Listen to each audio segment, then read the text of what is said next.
ଆପଣଙ୍କର ଏଇଠି କେମିତି ସବୁ ଚାଲିଛି?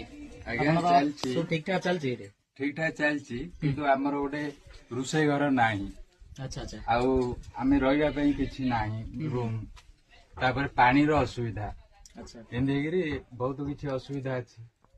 ମାନେ ଏଠି ଯୋଉ ଲୋକମାନେ ଆସୁଛନ୍ତି ସେମାନଙ୍କ ପାଇଁ ସୁବିଧା କଣ କଣ ଅଛି? ସେମାନଙ୍କ ପାଇଁ ସବୁ ପ୍ରକାର ସୁବିଧା ଅଛି କିନ୍ତୁ ପାଣିଟା ବେଶୀ ଅସୁବିଧା ହଉଛି। ଆଚ୍ଛା ପାଣି ଟୋଟାଲ ନାହିଁ? ନାହିଁ ଟୋଟାଲି ଲୋକମାନେ ପାଣିର ଆସିଲେ ବି ସୁବିଧା ଅସୁବିଧାର କିଛି। ସମ୍ମୁଖୀନ ହଉଛନ୍ତି। ହଁ ଆଜ୍ଞା ଆଉ ଆଉ ରହିବା ପାଇଁ ମଧ୍ୟ ଅସୁବିଧା ହଉଛି। ଏବେ ବିଲ୍ଡିଂ ଟା ହଉଛି କେବେ ହବ କଣ ହବ ଏବେ ଯେ ଆପଣ ଏଇଠି ରହୁଛନ୍ତି ମାନେ ରୁମ୍ ଫୁମ୍ କଣ ଦେଇଛନ୍ତି? କିଛି ନାହିଁ ଆଜ୍ଞା। ଆମେ ମାଣିକେଶ୍ୱରୀ ମନ୍ଦିର ଭିତରେ ରହିବାକୁ ପଡୁଛି ପୂଜାରୀ ମନ୍ଦିର ହେଇକି। ଭିତରେ ଆପଣ ରହୁଛନ୍ତି? ହଁ ଆଜ୍ଞା ମନ୍ଦିର ତ ମହାପୁର ରହୁଛନ୍ତି। ଆମେ ବି ରହୁଛୁ ସେମିତି ଅସୁବିଧା ସ୍ଥଳେ କଣ କରିବୁ। ମାନେ କିଛି ରୁମ୍ ବି ଦିଆ ହେଇନାହାନ୍ତି? କେତେ ମାସ ହେଲାନି ଆପଣ ରୁମ୍ ଏଠି ନା ରହୁଛନ୍ତି? ମୁଁ ରହିବାର ପ୍ରାୟ ଆମେ ରହିବାର 7-8 ମାସ ହେଲାଣି।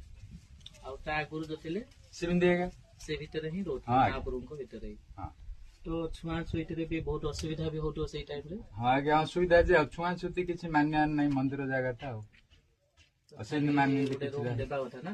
ରୁମ୍ ବନେଇବା ବୋଲି କହୁଛନ୍ତି ହେଡିଆ ଜାଗାରେ ସେଠୁ କରୁଛନ୍ତି। କେତେ ବର୍ଷ ହେଲା କହିଲେ ଏମିତି? ହଁ? କେତେ ବର୍ଷ ହେଲା କହିଲେ? ଆପଣଙ୍କର ଭିଡିଓ ଚାଲିଛି ହଁ। ଆପଣଙ୍କର କଣ ଅସୁବିଧା ସରକାରକୁ ଭିଡିଓ ପୋଷ୍ଟ ହବ। ସରକାରକୁ ଏତିକି ଅନୁରୋଧ ଯେ ଏଇଠି ଆମର ସାନ ଖେମିଡି ଗଞ୍ଜାମରେ ତାରାତାରିଣୀ ଆମର ରତ୍ନେଇ ମନ୍ଦିର ଅଛି। ହଁ ଆଉ ଆମର ଏଇଠି ଅସୁବିଧା ବହୁତ କିଛି ଅଛି। ଅଛି। ତ ଏଇଠି ମାନେ ପୂଜାରୀ କି ରହିବା ପାଇଁ ଗୋଟେ ରୁମ୍ ନାହିଁ କି ପାଣି ଠିକରେ ପିଇବାକୁ ନଳକୂଅ ନାହିଁ। ସରକାରକୁ ରୋଷେଇ କରିବା ପାଇଁ ଏତିକି room ବି ନାହିଁ। ଗୁହାରି ଯେ ରତ୍ନେଇ ମନ୍ଦିରରେ ତୁରନ୍ତ କାମ ଆରମ୍ଭ କରାଦିଆଯାଉ ଆଉ ନଳକୂଅ ଗୋଟେ କରିଦିଆଯାଉ। କାହିଁକି ନା ଲୋକମାନେ ବହୁତ ଆସିକି ବହୁତ କିଛି ଅସୁବିଧା ହଉଛନ୍ତି।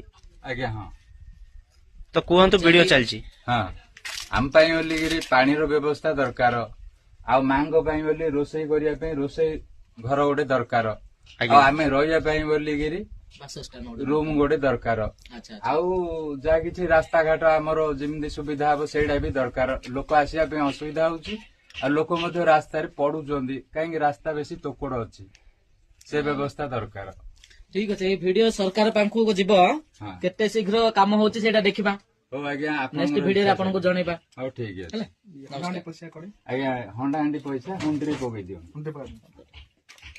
ହଉ ରହିଲି। ହଉ ଆଜ୍ଞା ଠିକ ଅଛି। ନମସ୍କାର।